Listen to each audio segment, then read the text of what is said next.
আপনারা জানেন যে গণনা প্রক্রিয়ায় আসার কারণে আমার একজন সহকর্মী আজকে সকালবেলা 8:30 থেকে তিনি ইন্তেকাল করেছেন। আমি আমার সহকর্মীর মৃত্যুতে খুবই ব্যথিত, ক্ষুব্ধ। আমি মনে করি আমার সহকর্মীর মৃত্যু হয়েছে, সেখানে আমিও থাকতে পারতাম, কারণ যে অমানুষিক পরিশ্রম আমরা করেছি এই 10 তারিখ থেকে, এবং সেখানে আমরা ব্যালট বাক্স আগেই নিয়ে গিয়েছি এবং সেগুলো আমরা পাহারা দেওয়ার ব্যবস্থা করেছি, এবং সকাল 7টা থেকে আমরা এই হল প্রত্যেকে যার যার নিজ হলে গিয়েছি এবং আমরা সুষ্ঠুভাবে এই ভোট কাস্ট করার জন্য আমরা শিক্ষকরা 100% এফোর্ট দিয়েছি, এবং আমার নব ফয়জুন্নেসা হলে 137টি ভোট কাস্ট হয়েছে 280টি ভোটারের মধ্যে। আমরা সম্পূর্ণ, কেউ যদি বলে যে 0.0% কি 1% যে এখানে কারচুপি হয়েছে কি অথবা অনৈতিক হয়েছে, সেটা না।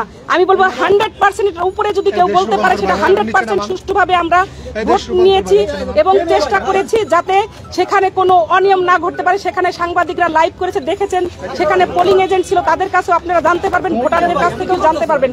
আমরা এই নির্বাচন সুষ্ঠু করার জন্য আমার পোলিং অফিসার আছেন হাবিবুর রহমান, তিনি সহ আমরা সবাই অমানসিক পরিশ্রম করেছি। অমানসিক পরিশ্রমের পর আমরা জানি যে এখানে ভোটটা মেশিনের মাধ্যমে কাউন্ট হবে। আমাদেরকে মত বিনিময় সবাই বলা হয়েছিল যে আমরা শুধু ভোটটা কাস্ট করে আমরা এখানে সিনেট ভবনে দিব। আমি তাদেরকে প্রশ্ন করেছিলাম যে আমাদের এই ভোট কাস্টের পর গণনা কোথায় হবে। নির্বাচন কমিশনের সদস্য সচিব তিনি আমাদের জানিয়েছিলেন সিনেট ভবনে। আমি তাকে প্রশ্ন করেছিলাম কেন সিনেট ভবনে হবে, তাহলে তো অনেক দেরি হয়ে যাবে, তাহলে আমরা কেন 21টা হলেই আমরা কাস্ট করব না। তখন তিনি বলেছিলেন আমরা মেশিনের মাধ্যমে কাস্ট করব ম্যাডাম, আমরা অতি দ্রুত রেজাল্ট দিতে পারবো, যাতে আপনাদের কষ্ট লাঘব হয়, সেজন্য মেশিনের মাধ্যমে আমরা কাস্ট করব, ভোট কাউন্ট করব। আমরা সেটাই মেনে নিয়েছি, আমরা সেটাই জানতাম। কিন্তু রাত 10 তারিখ রাতের পরে নোটিশ আসছে হঠাৎ করে, যে আমি জানতাম না সেটা। আমার প্রভোস্ট আমাকে গতকাল 11 তারিখে যখন ভোট নিচ্ছিলাম তখন আমাকে বলেছেন যে আমাদের তো ওইখানে থাকতে হবে, ম্যানুয়াল পদ্ধতিতে হবে।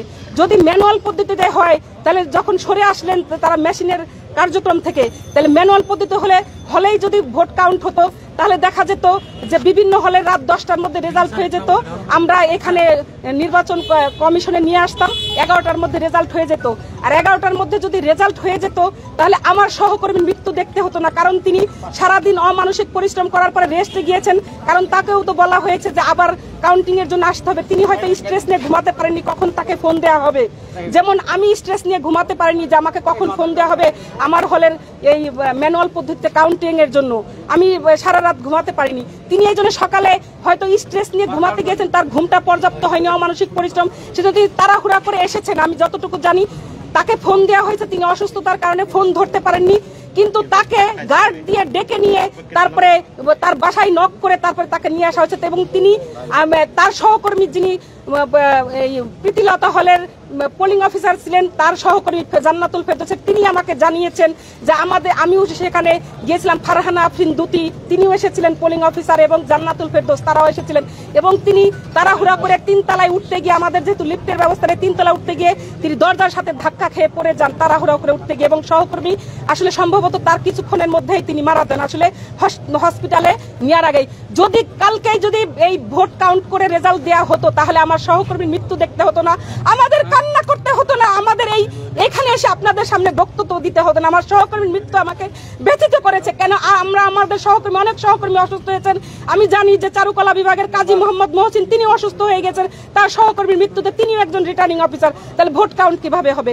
কেন এই ম্যানুয়াল পদ্ধতিতে নেওয়া হলো আমার প্রশ্ন।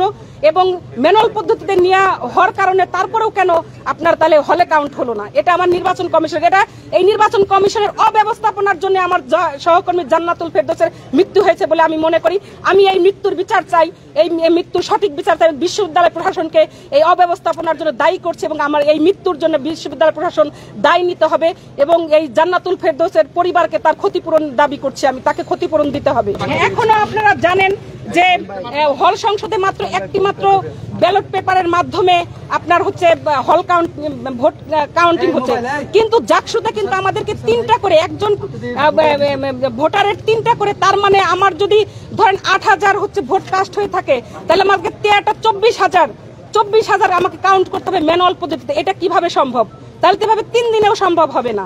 তাহলে আমরা এটা কিভাবে, এই পদ্ধতির আমরা পরিবর্তন চাই। এটা আমরা কোনো ক্রমে আমরা অমানসিক পরিস্থিতি, আমরা শিক্ষক, আমাদের পরিবার আছে, আমাদের শারীরিক মানসিক স্ট্রেস আছে, আমরা এই স্ট্রেস নিতে পারছি না।